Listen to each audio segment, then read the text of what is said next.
QR code या quick response code का इस्तेमाल हम अक्सर ऑनलाइन पेमेंट के वक्त करते हैं, लेकिन इनके इस्तेमाल का दायरा लगातार बढ़ रहा है।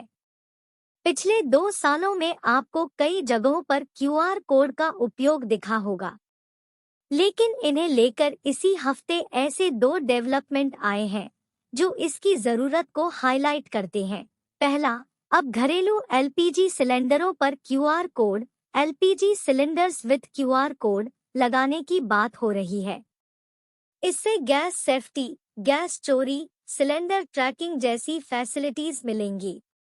इसके साथ ही स्वास्थ्य मंत्रालय ने घोषणा की है कि अब दवाओं के पैकेट पर भी QR code on medicine packaging छपेगा, ताकि नकली दवाओं पर रोक लगाई जा सके।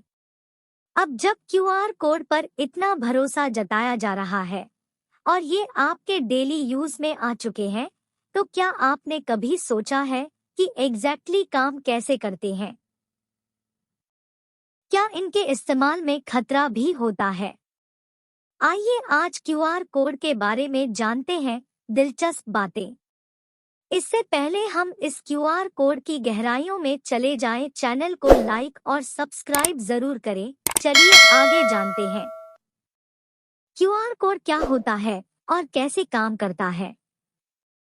आपने बाजार में प्रोडक्ट्स पर बारकोड लगे हुए देखे होंगे।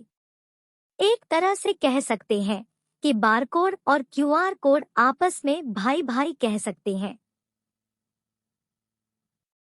Basically barcode code digital information store करने वाले बारकोड होते हैं, जिन्हें स्कैन करके वो इंफॉर्मेशन देखी जा सकती है। जबकि क्यूआर कोड में न्यूमेरिक और अल्फान्यूमेरिक कैरेक्टर्स बाइट्स में जानकारी स्टोर होती है। आप इसमें जो जानकारी फीड करते हैं वो 2D स्क्वायर में फॉर्म हो जाता है, और जब आप इसे ऑप्टिकल स्कैनर से स्कैन करते हैं तो वो स्कैनर इसके छोटे छोटे लाइंस, पॉइंट्स, स्क्वायर्स को डिकोड करके रीडेबल डेटा में बदल देता है।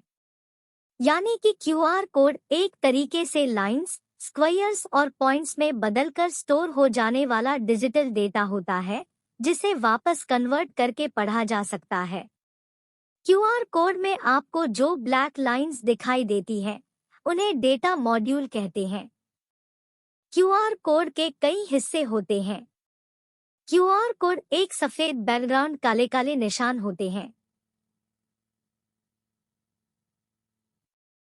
इसके अपने कई पार्ट्स होते हैं।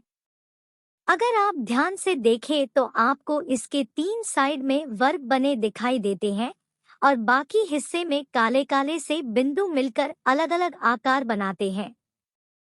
क्यूआर कोड में data module, position markers, quiet zone, logo जैसी कई चीजें छुपी होती हैं। क्यूआर कोड में हर डॉट बाइनरी कोड में एक और हर खाली जगह ओ को दिखाती है। ये पैटर्न ही मिलकर नंबर, अक्षर या यूआरएल की एनकोडिंग करता है। क्यूआर कोड के किनारे खाली जगह होती है, जिससे स्कैनर यह देख पाता है कि कोड कहां से शुरू और कहां पर खत्म हो रहा है। पोजीशन मार्कर्स क्यूआर कोड के ऊपरी दोनों कोनों में निचले बाएं कोने में बने वर्ग होते हैं। ये स्मार्टफोन को यह बताने के लिए होते हैं कि स्कैनर कहां रखना है। क्या क्यूआर कोड रिस्की हो सकते हैं? यूं तो क्यूआर कोड का इस्तेमाल रिस्की नहीं है। ये बस डेटा स्टोर करने का एक टूल है, लेकिन इसका रिस्क वहां देखा जा सकता है जहां आपका डेटा चुराने के लिए इसका इस्तेमाल फिशिंग के लिए हो रहा हो। हैकर्स आपको मैलवेयर वाले लिंक्स स्टोर करके कोड भेज सकते हैं।